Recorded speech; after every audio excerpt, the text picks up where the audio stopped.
You're holding back. You are holding back. You're playing small. You're holding back. You have certain gifts that you've been given, and you have a calling in your heart of something that you are supposed to do. You likely have multiple callings. Probably one big thing that you should be doing that you're not doing. Why? You're getting stuck in the house. You're getting stuck in the fear, the what ifs, shoulda, woulda, all this whatever, the should stuff. You're shoulding on yourself. So yesterday I was in a mastermind, a bunch of guys, and we were talking about this conversation at length for 3 days, in and out, about our calling and overcoming fears and all this kind of stuff. And I'll give you 2 examples of guys' responses to, talking about what they feel in their heart they need to do. And one guy was, man, I have to do this. It's a must. Like, for me not to pursue this calling. So we're talking about what is the sacrifice? What's it going to cost you if you don't do it? And he was laying out the costs that are at hand, that are at stake if he doesn't do it, and they're significant. Not at a, on like it's going to affect his day-to-day life sort of thing. It's more of like at a soul level on what he's supposed to be doing, but he's avoiding it. And ultimately he said, but, and here comes the big but, is like, I just need some more time.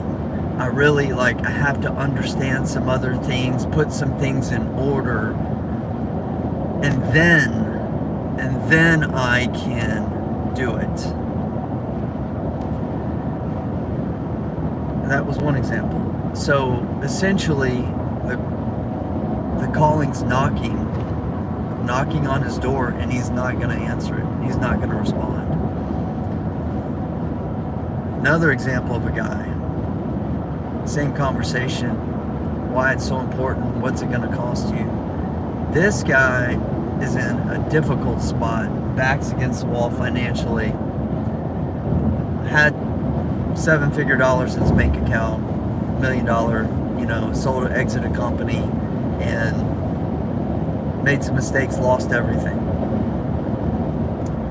and made a lot of mistakes in his relationship with his wife, infidelity, lost money, and they're at this point in his life where he's down to nothing.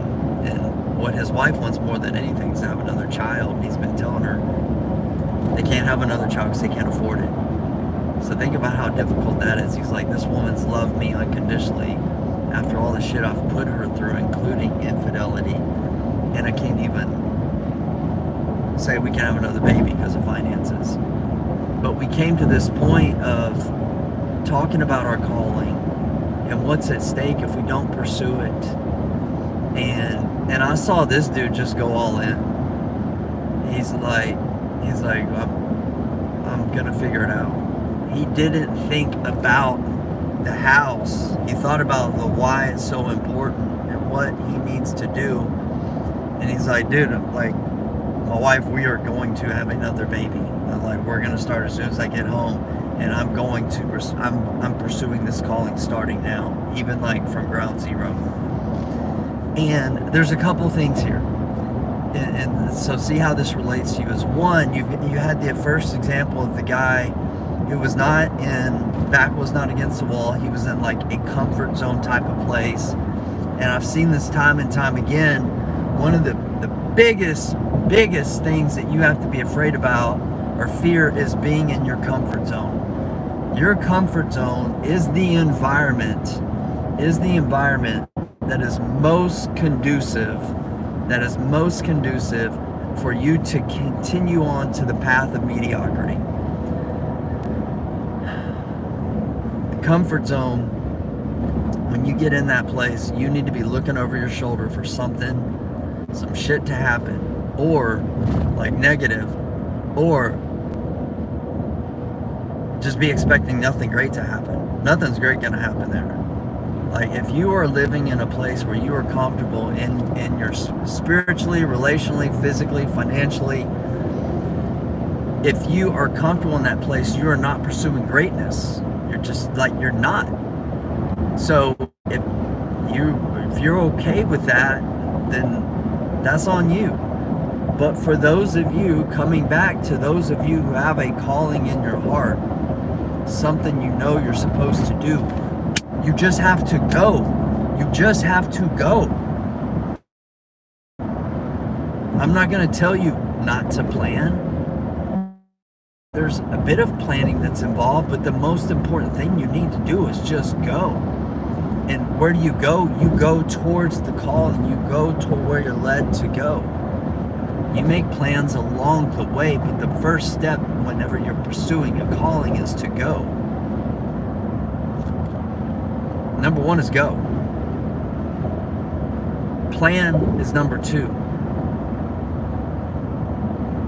Like, this is faith. And that's the conversation I had with one guy who was like wanting to figure all this shit out. I'm like, dude, like, there's a piece to this that's probably the biggest piece of the equation here is faith. If we look at calling pie, several, okay, there's clarity, there's certainty, but in terms of like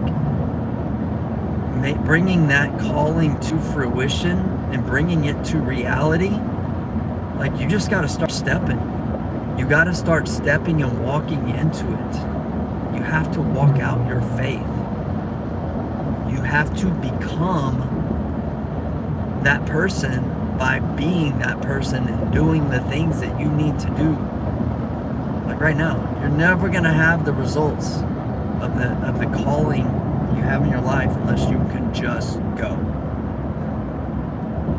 So for those of you who you feel this calling in your heart, whether it be, you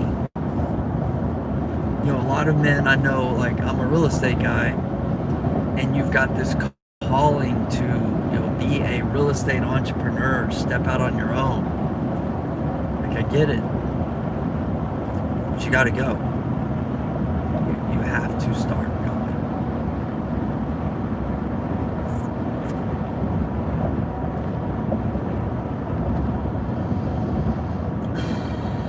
So I had time last night, went down to my beach house. The last part of the mastermind, it was virtual, and spent some time last night down by the ocean and just thinking about my calling, and times in my life when I pursued it and times in my life when I stopped pursuing it. And the fire went out for a season, for a long season. And here's the thing, and I'll wrap with this, is if you choose to honor your heart and pursue who you feel called and led to be, it's not going to be easy. There's going to be challenges. You're going to have to overcome doubt, worry, fear. You're going to have to step out into the water.